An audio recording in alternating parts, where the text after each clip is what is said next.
नमस्कार, मैं हूं अनुराधा प्रसाद। बीजेपी आजकल जिन राज्यों में चुनाव होने वाले हैं वहां के मुख्यमंत्रियों को बदलने में लगी हुई। आपने देखा कर्नाटक और उसके पहले उत्तराखंड। उत्तराखंड में तो 4 महीने में 3 मुख्यमंत्री बदल दिए गए। कुछ दिन पहले ही उत्तराखंड सीएम के तौर पर अब तक के सबसे युवा सीएम बनाए गए हैं 45 साल के पुष्कर सिंह धामी। आमने सामने में आज उत्तराखंड के नए चीफ मिनिस्टर, जिनका 1 महीना हुआ है अभी मुख्यमंत्री पद लिए हुए, पुष्कर सिंह धामी जी। धामी जी, आपका आमने सामने में बहुत बहुत स्वागत है। प्रधानमंत्री जी कहते हैं कि वो जो सामने मुश्किलों का अंबार है उसी से तो मेरे हौसलों का मीनार है, लेकिन आपके सामने तो मीनार नहीं, पहाड़ ही पहाड़ है। आपके पास सिर्फ 6 महीने हैं और काम करना है आपको 5 साल का। उत्तराखंड के लोगों के दिलों में आप कैसे उतरेंगे? बहुत बड़ा पहाड़ है आपके सामने। देखिए, एक तो मैं आपको बताऊं कि चाहे चुनौती कितनी भी बड़ी क्यों न हो, मैं केवल और केवल अपने काम पर विश्वास करता हूं, कर्म करने पर विश्वास करता हूं और मैं बिल्कुल काम के प्रति पूरी तरह से सजग हूं, पूरी तरह से पूरे प्राणों प्रण के साथ लगा हूं, क्योंकि पार्टी ने मुझे ये अवसर दिया है। ये पार्टी मेरी माँ है। मैं माननीय देश के यशस्वी प्रधानमंत्री मोदी जी का, हमारे राष्ट्रीय अध्यक्ष जी का, हमारे गृह मंत्री जी का और राष्ट्रीय नेतृत्व का, सबका आपके चैनल के माध्यम से आभार व्यक्त करना चाहता हूं, धन्यवाद करना चाहता हूं कि उन्होंने एक सैनिक के बेटे को मुख्य सेवक के रूप में काम करने का अवसर प्रदान किया है। और मैं कोई यहाँ के लिए नया नहीं हूँ। मैंने उत्तराखंड के कोने कोने को देखा है। मैं उत्तराखंड के हर, चाहे वो मैदानी क्षेत्र हो या पर्वतीय क्षेत्र हो, गढ़वाल का क्षेत्र हो, कुमाऊनी का क्षेत्र हो, हर जगह मैं गया हूँ, हर जगह की समस्याओं को जानता हूँ। और जो आपने कहा कि कम समय है, समय चाहे जितना भी हो, हम उसमें पूरी तरह से क्वालिटी ऑफ काम जो है देंगे और लोगों के बीच में जाएंगे। हमारी सरकार ने पहले ही 4 सालों में बहुत काम किया है और उत्तराखंड के प्रति देश के यशस्वी प्रधानमंत्री जी का, मोदी जी का जो विशेष लगाव है, उसके नाते जो उन्होंने उत्तराखंड के अंदर काम किए हैं, चाहे वो सड़कों का क्षेत्र हो, परिवहन का क्षेत्र हो, चिकित्सा का क्षेत्र हो, हर क्षेत्र में आज चाहे गरीब कल्याण अन्न योजना जो चल रही है, उज्ज्वला गैस की योजना चल रही है, प्रधानमंत्री आवास योजना चल रही है, सारे क्षेत्रों में, विशेषकर सड़कों के क्षेत्र में तो मैं कहूंगा कि भूतो न भविष्यति जो काम हुआ है उत्तराखंड के अंदर, वो पहले कभी नहीं हुआ है। इसलिए जो क्रिकेट की टीमें होती हैं, कोई टीम जो है केवल और केवल खाली औपचारिकता के लिए मैच खेलती है। हमारी टीम ने पहले ही बहुत रन बनाए हुए हैं, जिसका पीछा दूसरी टीम कर नहीं सकती। जी, ऐसा है धामी जी, आप एक सैनिक के पुत्र हैं, तो सैनिकों को तो चैलेंज लेना उनके जैसे डीएनए में होता है। तो आपके सामने चैलेंज तो बहुत बड़ा है। आपने क्रिकेट टीम की भी बात की, लेकिन इन सब के साथ में कैप्टन तो 6 महीने के लिए आपको बनाया गया है। तो जो कैप्टन है उसे लेकर के जीत अगर होगी तो आपके सिर जाएगी, और अगर आपकी जीत नहीं हुई तो ठीकरा भी आपके ऊपर ही टूटेगा। हमारी पार्टी बड़ी लोकतांत्रिक प्रक्रिया के तहत चलने वाली पार्टी है। दुनिया की किसी पार्टी में ऐसा नहीं होता है कि एक सामान्य परिवार में एक सैनिक के पुत्र को मुख्य सेवक के रूप में काम करने का अवसर प्रदान कर दिया जाता है। और ऐसे उदाहरण कम हैं। हमारे देश के यशस्वी प्रधानमंत्री मोदी जी भी एक हमारे सामने बहुत बड़ा उदाहरण है कि जो सामान्य वर्ग से आकर, गरीबी से आकर, उन्होंने अपने जीवन को जिस संघर्षों में जिया है, आज आप देखिए उनको देश की जनता ने मौका दिया और आज पूरी दुनिया के अंदर भारत का मान सम्मान बढ़ा रहे हैं और उन्हीं के पद चिन्हों पर हम लोग काम करेंगे। जी जी, उन्हीं को उत्तराखंड के अंदर बढ़ाएंगे। आपको ये कहा गया है कि आपका ही चेहरा मुख्यमंत्री के तौर पर प्रोजेक्ट किया जाएगा।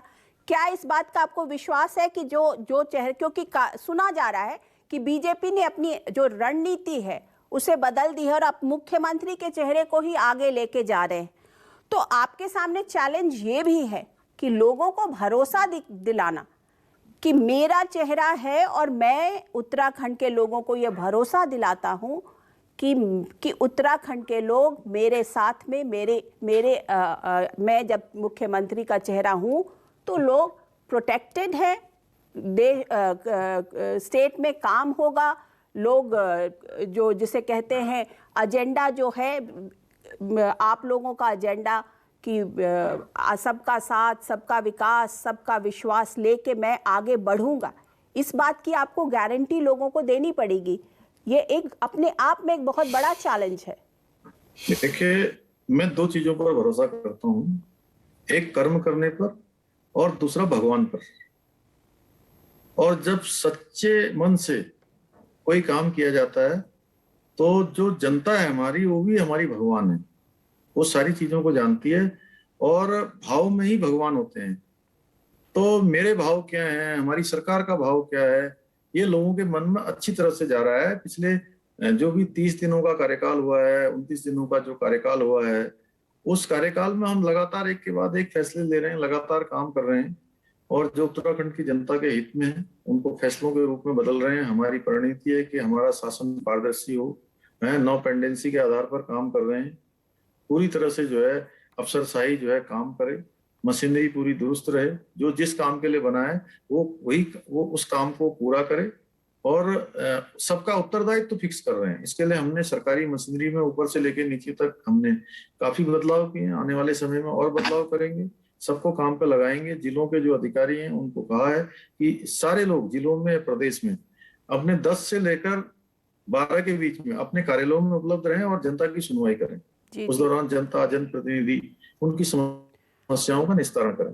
धामी जी, आपने कहा कि आपका एजेंडा जो है विकास का है, लेकिन विरोधी पार्टियां, खास करके जो कांग्रेस के नेता हैं हरीश रावत, वो लोग मुफ्त बिजली देने का वादा कर रहे हैं। आम आदमी पार्टी भी इसी रास्ते पर बढ़ रही है। ऐसे में वोट बैंक के लिए मुफ्त की जो रेवड़ी बांटी जा रही है या बांटने वाली राजनीति हो रही है, उसके लिए आप क्या क्या देंगे लोगों को? आपको भी तो कुछ देना पड़ेगा ना।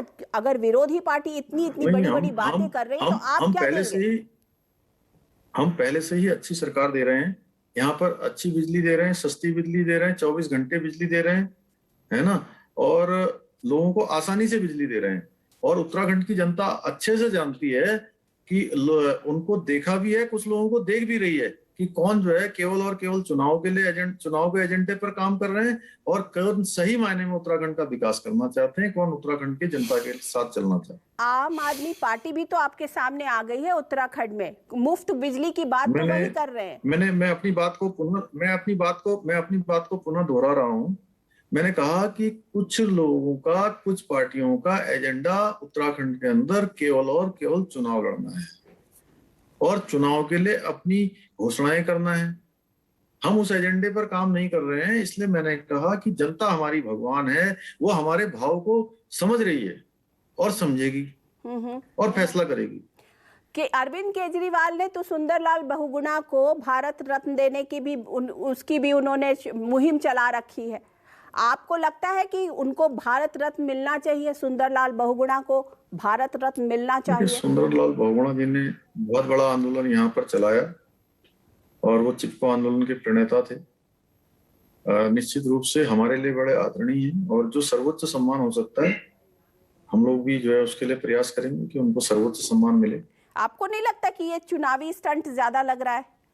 सडनली ये बात उठी है। देखिए, मैंने कहा कुछ लोगों का एजेंडा केवल चुनाव है, वो स्टंट है, लेकिन हमारा ऐसा नहीं है। हम लोग जो है, जो यहाँ पर उत्तराखंड के लिए जिन लोगों ने काम किया है, जिन लोगों ने अपने को लगाया है, अपने को यहाँ पर जो है तिल तिल जलाया है, उन सबका आदर सत्कार करेंगे, उनको अपनी स्मृति में रखेंगे। लेकिन धामी जी, ये तो कहा जा सकता है ना कि भाई चुनाव के समय में जब मुफ्त के राशन बांटे जाएंगे, जब मुफ्त की चीजें दी जाएंगी, अगर आप करते हैं या आपकी पार्टी की तरफ से ये होता है, सरकार की तरफ से होता है, तो वो विकास हो जाता है। और अगर दूसरी पार्टी कहे, अगर दूसरे लोग कहे, ऑपोजिशन कहे, तो वो एजेंडा हो जाता है। तो ये तो it's a dual thing, it's not correct. आपके लिए वो जो सही है वो दूसरे के लिए भी तो सही है। जिस प्रकार की गवर्नेंस देश के यशस्वी प्रधानमंत्री मोदी जी के नेतृत्व में दी जा रही है, हम उसी का अनुसरण करेंगे, उसी पर हम आगे बढ़ेंगे। अच्छा, ये बताइए कि अभी तक तो ये देखा गया था कि उत्तराखंड में दो पार्टीज थी, कांग्रेस या बीजेपी। अब वहां पर आम आदमी पार्टी भी बहुत एक्टिव हो रही है। ये देखा जाता था कि उत्तराखंड में कभी कांग्रेस आ गई या कभी बीजेपी आ गई। इस बार ट्राई पार्टी इलेक्शन होने वाला है। आपको क्या लगता है कि आम आदमी पार्टी किसका वोट लेगी, किस पार्टी का वोट लेगी? हमें लगता है कि हमारा कोई वोट नहीं लेने वाला है और हमारे वोट में बढ़ोतरी होने वाली है। क्यों, आपको क्यों ऐसा लगता है? वो ऐसा इसलिए लगता है कि मैंने कहा कि पिछले 7 सालों में जो मोदी जी ने उत्तराखंड के लिए काम किया है, यहाँ की जनता अच्छी तरह से जानती है, यहाँ के सैनिक जानते हैं, यहाँ की माताएं बहनें जानती हैं, हर वर्ग के लिए काम हुआ है जानते हैं।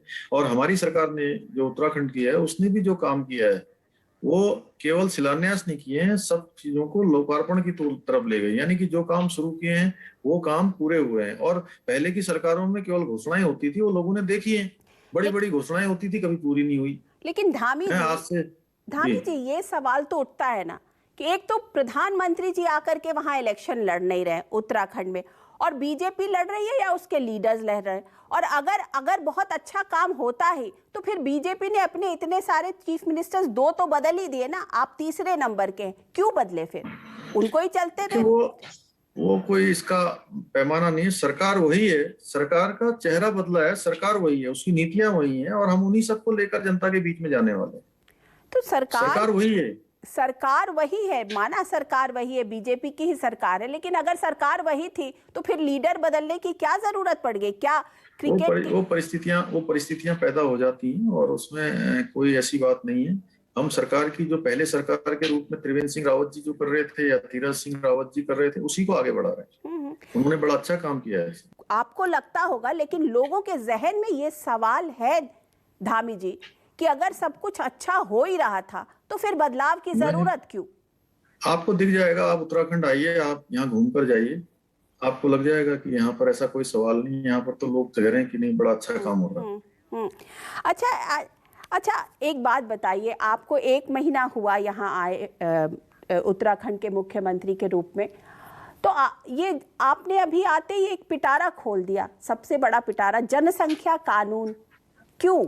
अभी इसकी तो जरूरत उत्तराखंड में नहीं है। हो सकता है आपके बगल के प्रदेश उत्तर प्रदेश में हो सकती है, यहाँ क्यों आपने इसकी बात उठाई है? नहीं, मैंने कभी भी किसी कानून की न वकालत की है, न मैंने किसी को नकारा है। मैंने कहा है कि उत्तराखंड की जनता के हित में जो भी कानून होगा, जो जरूरी होगा, उस कानून को लाया जाएगा।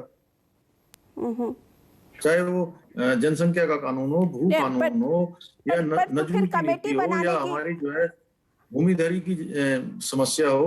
आपका एक स्टेटमेंट था कि जनसंख्या कानून के लिए कमेटी बनाई जाएगी और वो उसको अध्ययन करेंगे। इसको लोग कैसे देखें, क्या कहें, उससे क्या ड्रॉ नहीं, वो किसी ने मैं आपको फिर बता रहा हूँ कि मैंने क्या कहा है और मैं क्या सोचता हूँ। मैंने कहा है कि उत्तराखंड की जनता के हित में जो भी कानून जरूरी होंगे, उत्तराखंड के हित में या उत्तराखंड की जनता के हित में जो जरूरी चीजें होंगी उसको लाएंगे, क्योंकि हमारी सरकार जो है जनता की सरकार है। अच्छा, चलिए, हम उत्तराखंड जो है उसमें कोरोना में सबसे ज्यादा जो टूरिज्म का सेक्टर है, जो कि उत्तराखंड के लिए बहुत ज़रूरी है, उसके ऊपर बहुत मार पड़ी। कोरोना के कारण वहाँ बहुत मार पड़ी। इसी बीच में 4 धाम का देवास्थानम ट्रस्ट बोर्ड भी बना है, उसको भी लेकर तीर्थ जो पुरोहित हैं उनमें बहुत रोष है, वो बहुत नाराज़गी है। तो सरकार क्या देवास्थानम बोर्ड को जारी रखेगी या फिर इसमें कुछ बदलाव लाएगी? क्योंकि कांग्रेस ये कह रही है कि अगर एक बार कांग्रेस आ गई सरकार में तो वो इस बोर्ड को भंग करेगी। तो एक बहुत बड़ा उत्तराखंड के लिए मुद्दा है। देखिए, मैं आपको बता दूं कि देवस्थानम बोर्ड को लेकर मैंने जब से मुख्य सेवक के रूप में काम करना शुरू किया है, हमने कहा है कि हम सारे पंडे, रावल, हक हकूकधारी, पुजारी या चार धाम देवस्थानम बोर्ड के क्षेत्र में आने वाले जो लोग उससे प्रभावित हो रहे हैं, उनकी सब बातों को हमने सुना है। और उनकी लंबे समय से मांग थी कि हमको सुना नहीं गया, हमसे पूछा नहीं गया, कुछ उनको आपत्तियां थी। तो हमने कहा है कि हम एक उच्च स्तरीय समिति का गठन कर रहे हैं जो सबसे बात करेगी। सबसे बात करने के बाद उनकी जो भी आपत्तियां हैं, जो समस्याएं हैं, उनको हम सुनेंगे। उसके बाद उनका जो निस्तारण हो सकता है उसका निस्तारण करेंगे। और हमने ये भी कहा, उनको आश्वस्त किया कि सरकार का काम मंदिरों पर कोई अधिकार करना नहीं है। सरकार का काम है वहां पर व्यवस्था बनाना, वहां पर सुविधाएं देना, चाहे बिजली की सुविधा हो, पानी की हो, आवास की हो, सड़क की हो, परिवहन की हो। जो व्यवस्थाएं, जो सुविधाएं हम दे सकते हैं, उन व्यवस्थाओं को देने का काम करेंगे। और सबकी समस्याओं पे निस्तारण के लिए हमने ये बोर्ड का जो है, ये हमने उच्च स्तरीय समिति का गठन किया है, हाई पावर कमेटी गठित की है। तो क्या माना जाए कि बोर्ड जो है वो सबसर्विएंट हो गया, वो मतलब वो ना इधर रहा ना उधर रहा, वो जो बोर्ड बना नहीं, है? आप सबकी बातें सुनेंगे और उसमें से जो बातें आएंगी, जो चाहे पंडे हैं, हक हकूकधारी हैं, हमारे रावल हैं, और उससे प्रभावित होने वाले लोग हैं, उन सभी को। अच्छा, अभी जब सावन का महीना शुरू हुआ और कांवड़ यात्रा शुरू हुई, उससे पहले ही आपने डे 1 कह दिया कि हरिद्वार में, मतलब उत्तराखंड में कांवड़ यात्रा नहीं रहेगी। आपके डिसीजन के बाद आपके दूसरे प्रदेश के जो मुख्यमंत्री थे योगी जी, उन्होंने ये कहा कि मतलब वो डिले डाली करते रहे, फिर कोर्ट को सामने आने पड़ा। तो इसके बावजूद कुछ कांवड़ यात्री जो है वो हरिद्वार पहुंच ही रहे, तो आप इस पे कैसे रोक लगा रहे हैं? नहीं, हमने देखिए वो परिस्थिति जन, चूंकि यहाँ पर हमारा अन्य प्रदेशों से कांवड़ को लेकर कोई मत भिन्नता नहीं थी, नहीं हमारा कोई अलग से वो था। चूंकि मैं भी स्वयं भगवान भोलेनाथ का भक्त हूँ, और कांवड़ी हमारे लिए कांवड़ यात्रा बड़ी श्रद्धा का, आस्था का विषय है। लेकिन क्या है कि यहाँ पर 15 दिनों में 3 करोड़ से भी ज्यादा कांवड़ इकट्ठी होती है, कांवड़िए आते हैं। तो हम हरिद्वार को कांवड़ आने के कारण से कोरोना का केंद्र नहीं बनने देना चाहते थे। इसलिए हमने सबसे अपील करी कि इस साल चूंकि अपने अपने स्थानों पर ही लोग जो है भगवान का स्मरण करें, भगवान की स्तुति करें, जाप करें, और भगवान उनकी मनोकामना को पूर्ण करेंगे। इसलिए हमने जो है उसको रोका, क्योंकि हमारे लिए लोगों की जान माल जो है पहली प्राथमिकता है। अच्छा, ये बताइए कि जो पूरा जो सेक्टर, रिलीजियस टूरिज्म का सेक्टर जो है, वो कोरोना की मार में बहुत ही ज़्यादा प्रभावित हुआ, उसको आप रिवाइव करने के लिए क्या कर रहे हैं? क्योंकि लोगों को तो अल्टीमेटली काम चाहिए, यंगस्टर्स को, युवा को रोजगार चाहिए, लोगों को खाना चाहिए, काम चाहिए। तो जो इकोनॉमिक एक्टिविटी सब कुछ रुक गई है, 6 महीना बहुत कम वक्त होता है किसी भी मुख्यमंत्री के लिए उस चीज़ को वापस पटरी पे लाना। तो बहुत बड़ा एजेंडा आपके सामने है। नहीं, अभी हमने देखिए, चूंकि चार धाम यात्रा यहाँ के लोगों के लिए जो है एक आजीविका का एक लाइफलाइन है, और वो बहुत बुरी तरह से प्रभावित हुई है। इसलिए हमने जो भी लोग छोटे होटल चलाने वाले हैं, ढाबे वाले हैं, चार धाम यात्रा से जिनकी आजीविका होती है, परिवहन से, पर्यटन से, हमारे सांस्कृतिक दल हैं, नौकायान करने वाले हैं, राफ्टिंग करने वाले हैं, उन सबको हमने लगभग 200 करोड़ रुपए का इस महामारी के दौरान पैकेज दिया है कि कुछ उनकी मदद हो जाए, कुछ सहायता हो जाए, और बाकी हम भगवान से भी प्रार्थना करेंगे कि भाई आगे स्थितियां ठीक हो।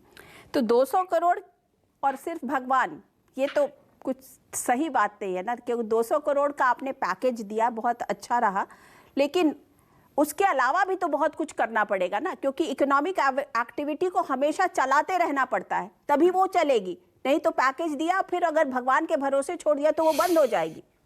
देखिए, ऐसा है कि अब कोरोना की जो विश्वव्यापी जो महामारी आई है, तो उसमें तो हम जो कर सकते हैं, हमने अपनी तरफ से कोशिश की है लोगों को एक सहायता देने का जो काम है वो जो हम कर सकते हैं। क्योंकि इस दौरान वैसे भी आपको पता ही है, सभी सरकारों में रेवेन्यू का जनरेशन बिल्कुल कम हो गया है और कठिन परिस्थितियां हैं, लेकिन उसके बाद भी अगर हम कुछ सहायता कर सकते हैं तो हम आगे कर रहे हैं। अच्छा, अब धामी जी ये बताइए, आप तो एक सैनिक के पुत्र हैं और सेना में तो अनुशासन की बहुत और जूनियर और सीनियर की बहुत बात की जाती है। आपके सामने भी तमाम सीनियर्स हैं। कहा तो यही जाता है कि इतने बड़े बड़े सीनियर्स हैं, इतने ज़्यादा सीनियर्स हैं, वो आपको तंग तो नहीं करते? क्योंकि वहाँ का तो आपको तो डिसिप्लिन पता ही है, चाहे वो आपके लोग कहते हैं कि सतपाल महाराज हो या हरक सिंह रावत हो या यशपाल आर्या हो, सब इतने बड़े बड़े नाम हैं कि उनके सामने धामी जी तो अभी बच्चे ही हैं, एज में भी, एक्सपीरियंस में भी। तो वो आपके लिए तो मुश्किल होता होगा उन लोगों को झेलना रोज। नहीं, कोई मुश्किल नहीं है। सब बड़े लोगों का हम आशीर्वाद ले रहे हैं। बड़े जो है अच्छे खुशनुमा माहौल में हमारी सरकार चल रही है, एक टीम के रूप में काम कर रही है और छोटे होने का एडवांटेज भी होता है, सबका स्नेह भी मिलता है। आप कह रहे हैं कि आपको आशीर्वाद मिल रहा है। ये आशीर्वाद तो अब ना, जब आप बन गए, लेकिन जब तक बने नहीं थे तो ये सारे लोग लाइन में खड़े थे मुख्यमंत्री बनने के लिए। जिस चेयर को वो खुद एम कर रहे हैं उस पर आपको बैठाया गया है, तो कैसे आशीर्वाद दे देंगे? नहीं, मैं आशीर्वाद सबका ले रहा हूँ और आपको दिखाई भी दे रहा होगा। आप बहुत बहुत पॉलिटिकली करेक्ट जवाब दे रहे हैं। आप देखिए उत्तराखंड की पूरी आबो हवा किस दिशा में चल रही है। राजनीति आबो हवा भी, सारी हवाएं बदलाव जब हो गया हवा एक साथ चलेगी में। तो राजनीति कोई अलग थोड़ी ना, राजनीति कोई वातावरण से अलग थोड़ी ना चलती है। जैसा वातावरण होता है वैसी राजनीति भी चलती है। तो ये माना जाए कि जितने सीनियर्स हैं उनको आपने चुप करके बैठा दिया है? नहीं, सब लोग अच्छा काम कर रहे हैं। सबके बड़े लंबे अनुभव हैं, लंबा उनका जो है राजनीतिक सामाजिक जीवन है और सब एक से एक अपने उसके माहिर हैं। सब लोग सबका जो है सरकार में अपना योगदान है, समाज में योगदान है, उत्तराखंड के लिए सब योगदान दे रहे हैं और हमारी पूरी टीम काम कर रही है। पूरा टीम जो है टीम वर्क के रूप में काम होगा। अच्छा, युवा आपकी तरफ बहुत आशा वाली नज़र से देख रहे हैं, क्योंकि रोजगार चाहिए उनको, नौकरी चाहते हैं। तो युवाओं के लिए उनकी नौकरी का इंतजाम आप कैसे करेंगे? क्योंकि कोई आपके पास प्लान है कि युवाओं को नौकरी मिले? नहीं, हमने देखे सबसे पहले तो हमारे यहाँ पर सरकारी जो नौकरियां हैं जितनी भी रिक्त हैं, पहली कैबिनेट में हमने फैसला किया कि उनको जो है हम जल्दी ही निकालेंगे और भरेंगे और उसमें रिक्तियां वो करेंगे।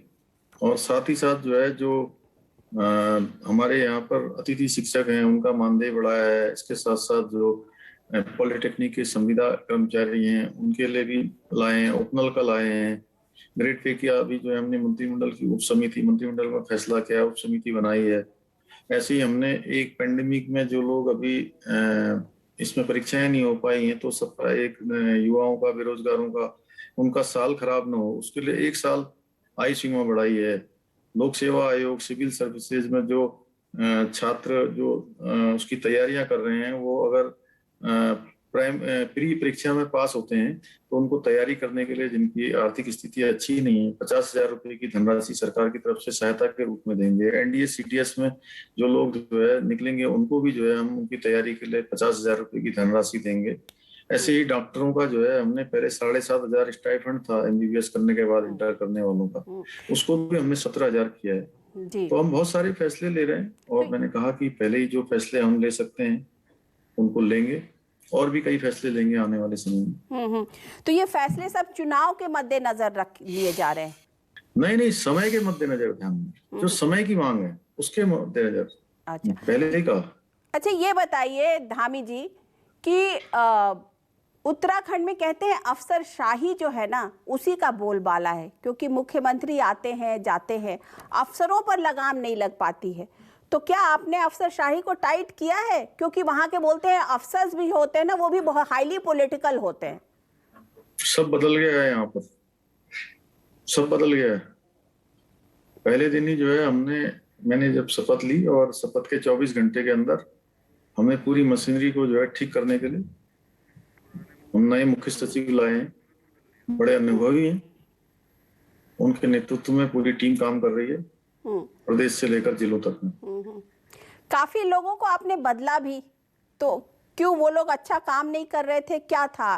तमाम एडवाइजर्स जो होते हैं उन लोगों को आपने बदला। क्या आपकी डिमांड पर, आपके कार्यशैली पर वो खरे नहीं उतर रहे थे? नहीं, मैंने जो है, देखिए ऐसा है, लंबे समय से लोग काम कर रहे थे और मैंने सभी को मौका मिले और लोगों को भी मौका मिले, सबको मौका मिलना चाहिए, इसलिए हमने जो है ये परिवर्तन किए हैं, जो जरूरी थे उनको परिवर्तन किया। चलिए, लास्ट सवाल आपसे कि आपको नींद आती है? क्योंकि ये तो सिर पर आपके बोझ होगा 10 किलो का कि अगर बीजेपी सत्ता में नहीं आई आपके टेन्योर में, आपके मुख्यमंत्रित्व काल में, तो ठीकरा तो सब आपके ऊपर ही फूटेगा। देखिए, मैं वर्तमान में जीता हूं, न तो भूतकाल का प्रायश्चित करता हूं, न भविष्य की चिंता करता हूं, और वर्तमान में काम करने पर, कर्म करने पर विश्वास करता हूं। वो कर्म मैं पूरी शिद्दत के साथ कर रहा हूं, जितना भी प्राणों प्राण जो होता है उसके साथ, पूरी मेहनत के साथ काम कर रहा हूं और बड़ी अच्छी नींद आती है मुझे। मैं ये सब नहीं सोचता कि भविष्य में क्या होगा, अभी वर्तमान में जो है मेरे सामने, मैं उसको कर रहा हूं। और अगर अच्छा काम करेंगे तो भगवान भी जो है उसको देखते हैं, और जनता भी हमारी भगवान है, वो भी देखेगी पर आपके और पास वो हमारे भाव को भी समझेगी। एक रास्ता भी है वो, आपके पास ना, कि आप तो अपने आला कमान को कह सकते हैं कि मुझे तो सिर्फ 6 महीने मिले, 6 महीने में इससे मैं क्या कर देता, इसकी नौबत नहीं आने वाली है। पता नहीं आप लोग क्यों ऐसी बातें कर रहे हैं। उत्तराखंड में आकर देखिए, कहते हैं लहरों से डरकर नौका पार नहीं होती है, कोशिश करने वालों की कभी हार नहीं होती। चलिए, पुष्कर सिंह धामी जी, आपका बहुत बहुत धन्यवाद आमने सामने में हमसे बात करने के लिए, और आपने 1 महीना अपना मुख्यमंत्रित्व काल पूरा किया, इसके लिए आपको बहुत बहुत बधाई। Thank you so much for speaking to us. Thank you. तो ये थे आमने सामने में उत्तराखंड के मुख्यमंत्री पुष्कर सिंह धामी। मैं अनुराधा प्रसाद फिर किसी और पर्सनालिटी के साथ आपसे फिर मिलती हूँ। तब तक के लिए नमस्कार।